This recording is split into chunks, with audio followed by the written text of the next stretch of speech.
E resulta tamén moi indicativo que o señor Alberto Núñez Feixóo non fixese nesta semana ningunha declaración de calado sobre que medidas pensa adoptar o seu goberno para facer frente á situación de crise económica para impulsar a reactivación da nosa economía. O único que promete o señor Alberto Núñez Feixóo é a austeridade, pero xa sabemos o que entende o Partido Popular por austeridade. Xa anuncian as primeiras medidas que o Partido Popular está a aplicar. Entende por austeridade a redución de inversión pública, en inversión productiva, en servicios públicos, precisamente as políticas contrarias as que están implantando todos os gobernos dos estados do mundo para facer frente á situación económica e que conduce única e exclusivamente a que se decline a responsabilidade dos poderes públicos de cara a asegurar unha boa oferta de servicios públicos e de inversión productiva á cidadanía para transformar os servizos públicos nun negocio. Eso o que está facendo o anunciar que se van a privatizar a rede pública de servicios sociais impulsada polo anterior goberno, eso é o que se fixo en períodos anteriores introducindo fórmulas privatizadoras na sanidade pública, eso é o que fixo xa o señor Núñez Feixóo cando era responsable de gobernos anteriores, cando se impulsou a privatización de infraestructuras públicas tan importantes no noso país como a AP9 ou a AP53. En definitiva, facer negocio privado de servicios públicos ou de infraestructuras.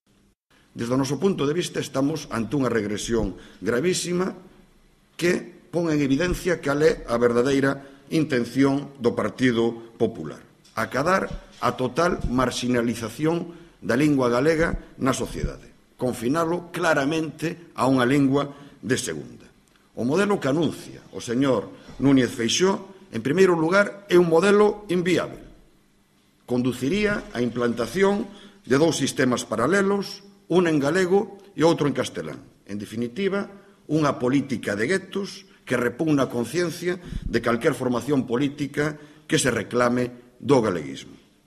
En segundo lugar, chama moito a atención a fórmula escollida por Alberto Núñez Feixóo a hora de anunciar este paquete de medidas.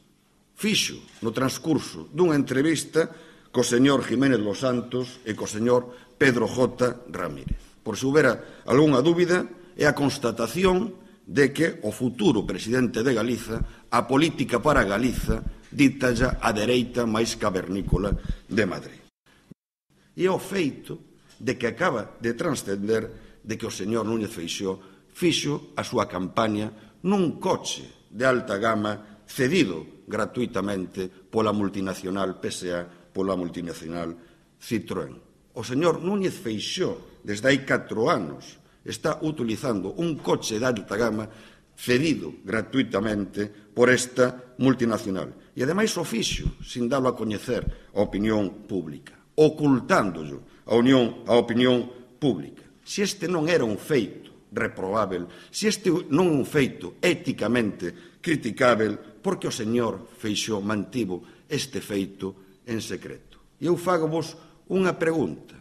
Se Citroën anuncia un novo expediente de regulación de emprego e o goberno futuro da Xunta presidido por Alberto Núñez Feixóo se pon ao lado da empresa en vez de poñerse ao lado dos traballadores, como pensa explicarlle o señor Alberto Núñez Feixóo que medidas deste tipo non teñen nada que ver con devolver os favores que lle prestou esta multinacional? Polo tanto, mal precedente por parte dunha persoa que fixo da utilización de determinados argumentos demagóxicos e mentiras precisamente o seu principal argumento electoral. Débelle unha explicación á sociedade galega e o BNG exíxelle unha explicación a este.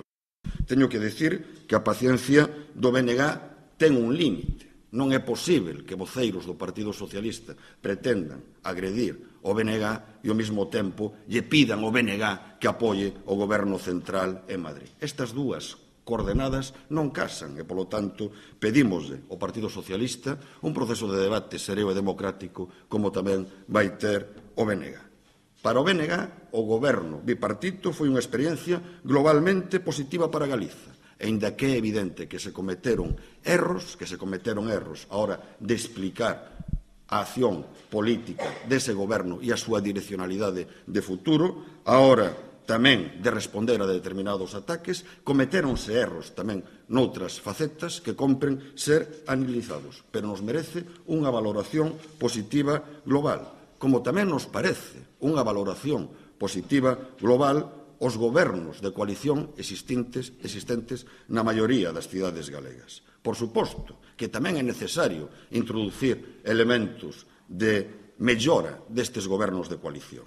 É necesario introducir maiores doses de corresponsabilidade no funcionamento destes gobernos. As dúas forzas políticas debemos esforzarnos en reforzar a súa cohesión e reforzar a lealdade mutua. Pero para conseguilo, isto tamén precisa dun clima que o faga posible, avanzar nesta mellora dentro duns gobernos que en termos xerais están funcionando